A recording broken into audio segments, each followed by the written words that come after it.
The dragon fruit is the most expensive fruit on the Blox fruits market right now. A single permanent dragon costs around $50 USD or 5,000 Robux. But does it being more expensive make it the best fruit in the game? Well, I'm Boral the Barrel, and in today's video, I'll be buying the permanent dragon, showcasing the skills as well as giving you some tips about it, and also giving you some more trading advice.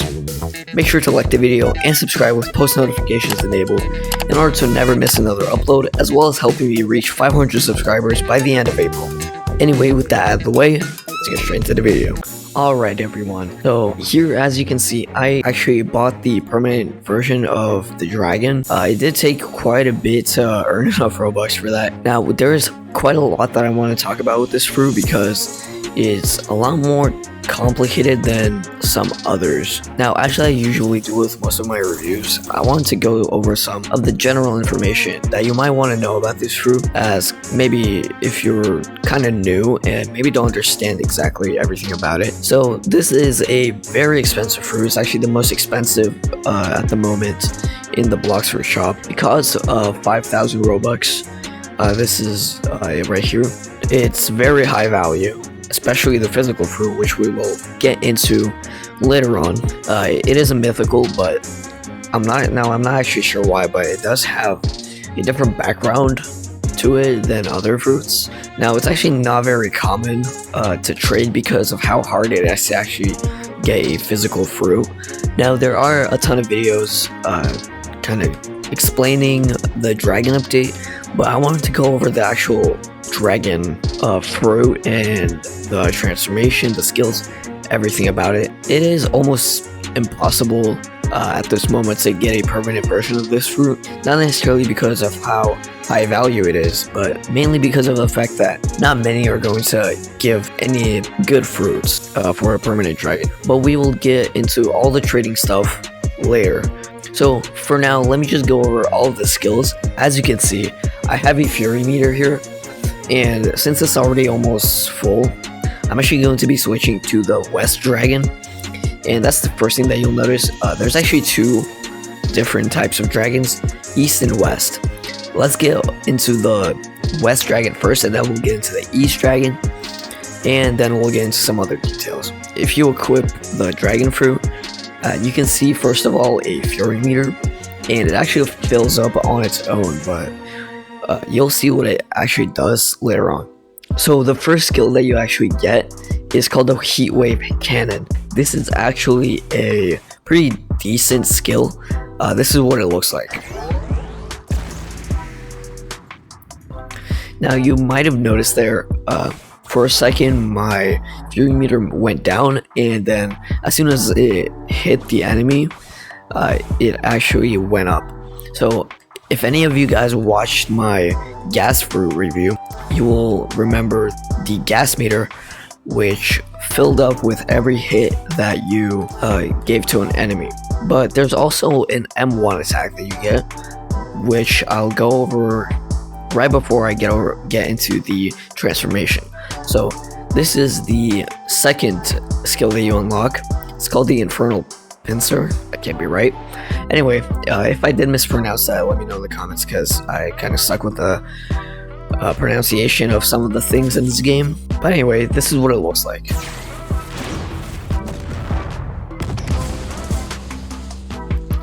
So it kind of dashes towards the enemy and deals not that much damage.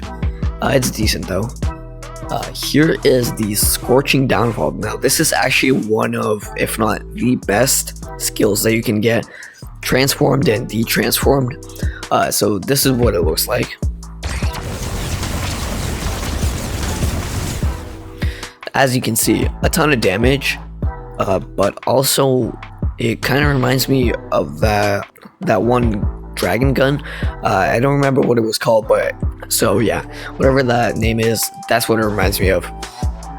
It's a really cool skill actually.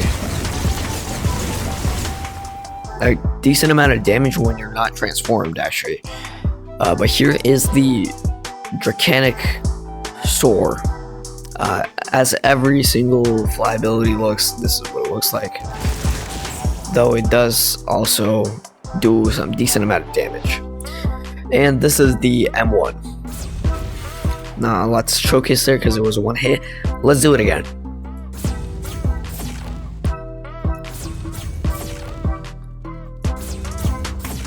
So yeah, it's a pretty cool M1 attack. It's not the strongest I've seen, but it's probably better than the gas one. And it also plays better because it's much more range focused. When you're kind of in this kind of perspective, it doesn't look like there's a lot of range, but if you go top down view, yeah, it does like a forward slash attack as well. It's actually quite good for range. Alright, so as you can see, our fury meter is almost full, but you might notice that there is orange under the red. Unlike other transformation fruits, this one actually has two different ones. So the Imperial evolution, you can actually do it as soon as your first bar fills up, and this is what it looks like. So you grow in size probably like 3 times the size, and you kind of look like a dragon with different effects. So it's pretty cool. I'm pretty sure you also deal much more damage.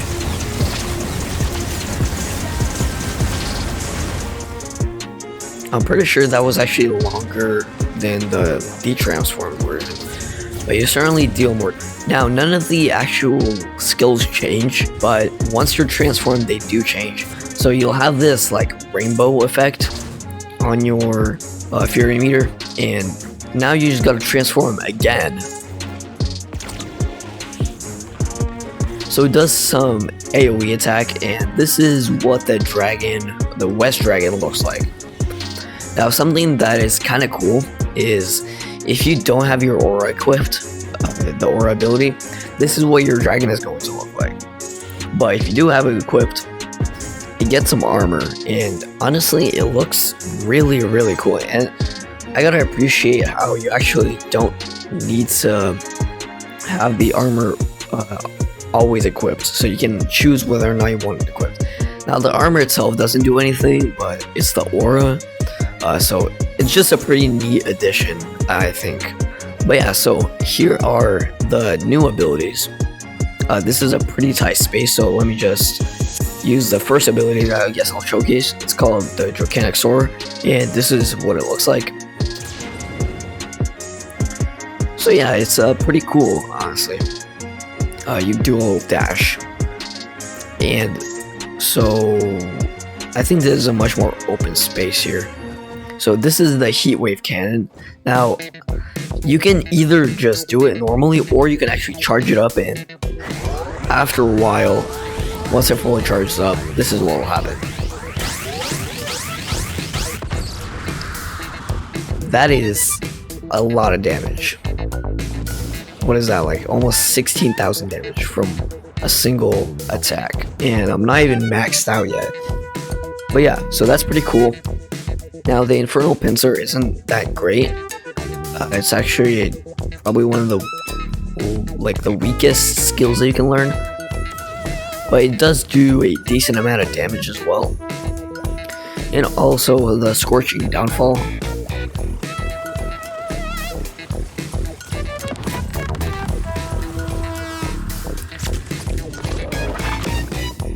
$17,500 damage. Now, that is because I damaged multiple enemies, so that doesn't really count. But this is an AoE attack, so the whole point is to do that. But also, what's really nice is that the fury meter actually will increase even if you're transformed. Now, unlike the gas fruit, you don't lose your transformation like as fast. Instead, with every attack, you lose a little bit of, well, not a little bit, that's actually quite a lot. You still lose your fury meter, but if you damage them, or the enemies rather, then you get it back. So let me just do the the Scorching Downfall again.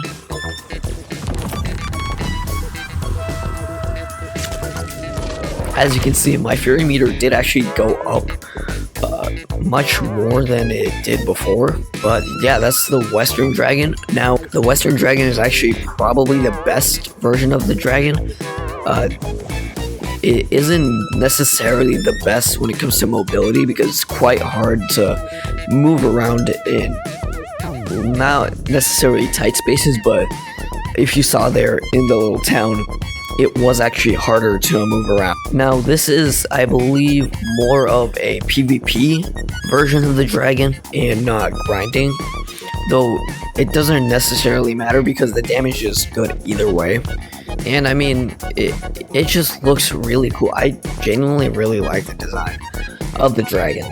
Now that we are actually done with the Western dragon though, let's get into the Eastern dragon. So let me de-transform and let me equip the Eastern dragon. Now what's kind of neat and also a little bit disappointing, the skills, the base skills at least, don't actually change. It's only good because I don't have to showcase everything again, but it's a little bit disappointing because it makes them a little bit less unique from each other. But again, the transformation is kind of, it's not as big of a feature as with other fruits such as the Yeti or the leopard, but I'll just really quickly get up to the Fury meter just so I can showcase the Eastern dragon transformation. So I'll be right back. Alright guys, I'm back and I'm ready to transform. So let me get into this open space here and let me transform. This is what it looks like.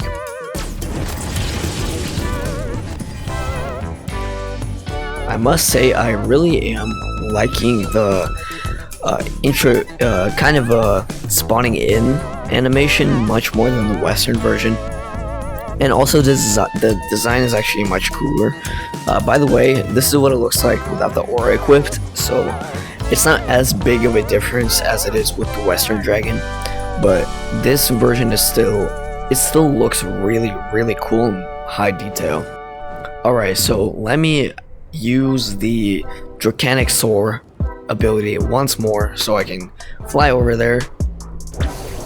So it's not actually a dash, it's much more kind of, you fly a lot more and you actually get to choose when to stop, unlike with the Western dragon.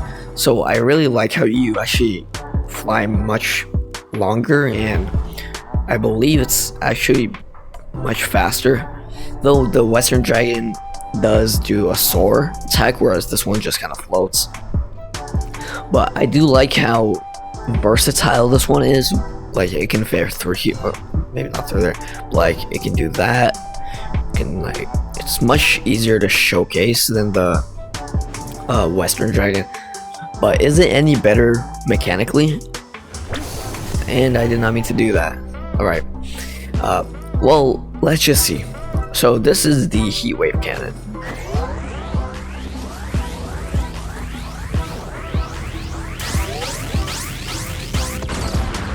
So already that is a ton of damage. That is almost double the amount of damage that the Western heat wave cannon was. So it's really, really high damage for the heat wave cannon. What is the infernal pincer, I imagine? So it does, I think, around the same amount of damage as the Western. It does 15,000. I might be wrong. But this is a Scorching Downfall. My favorite ability from this fruit as a whole. This is what it looks like.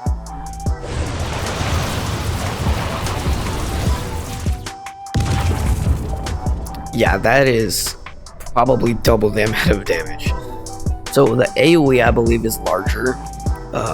It certainly looks like it, because like the entire fisherman race just started attacking me. But it also, you can control when to stop it, but you should probably just keep holding it.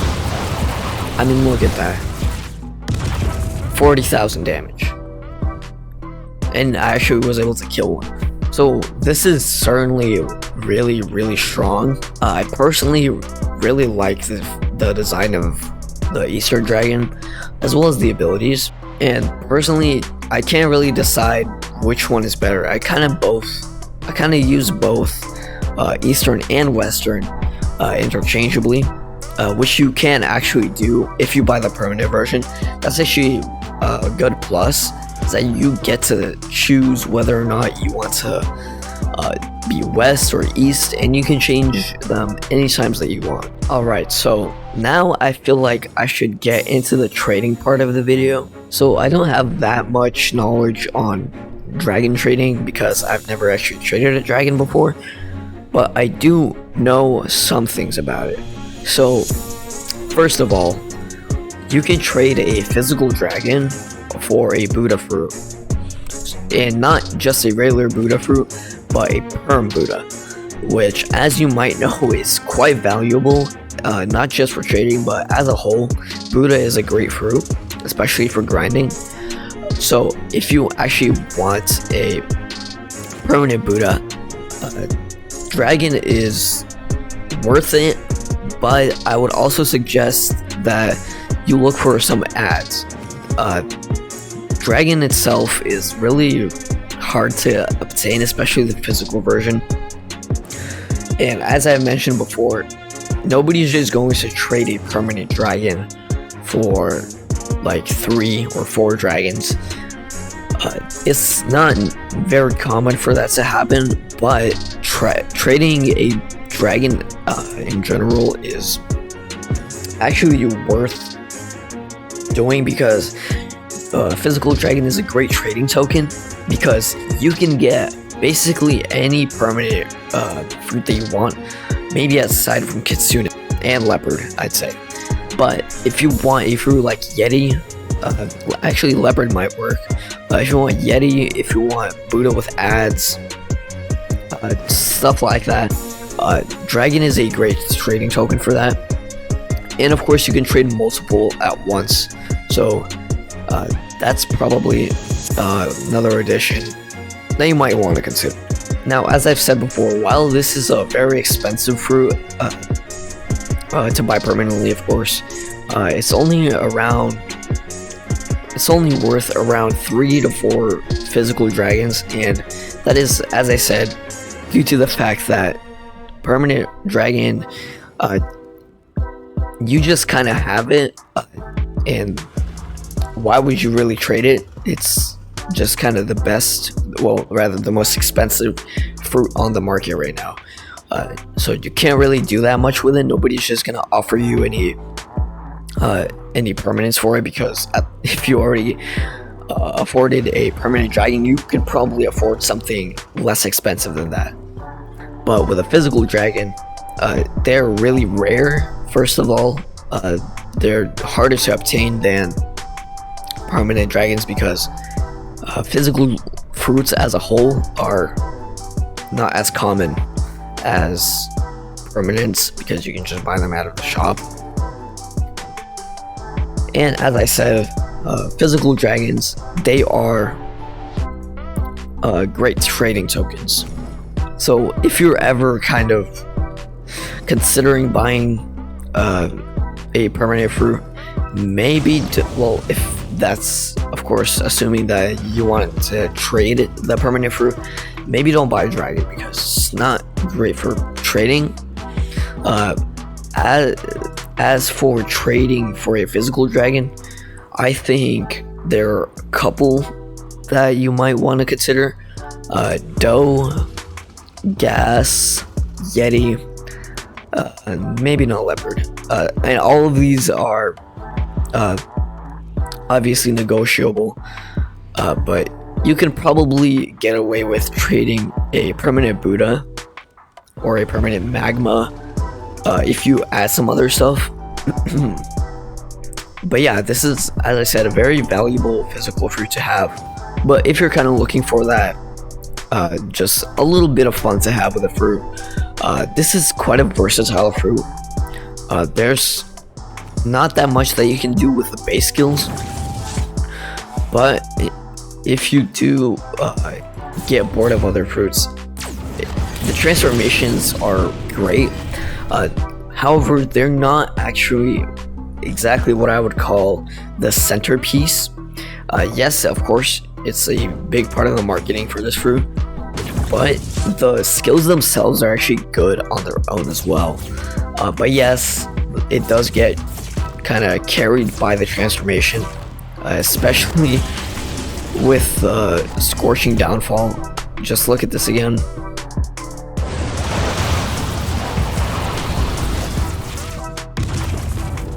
It's honestly really good. And let me just show you Heatwave Cannon once more. So look at the ring. It looks really, it like freaks out. Yeah, it's a really good amount of damage. But yeah, as for the video, I think that's really all that needs to be said here. To summarize a little bit, permanently, I wouldn't suggest buying it unless you're just looking for a little bit of fun to have with this game. It's certainly worth it if you're just looking to play around with it. But if you're looking for some professional trading, I would actually suggest trying to find a trade for a physical dragon. So, as I said before, a Buddha, a Magma, permanent versions of course. I would highly suggest that you get those and go on the official Blox Fruits Discord server and find a trade there. I honestly guarantee that you will find so many takers that will buy a permanent Buddha from you for a physical dragon, and now you just have a great trading token. So it's pretty good.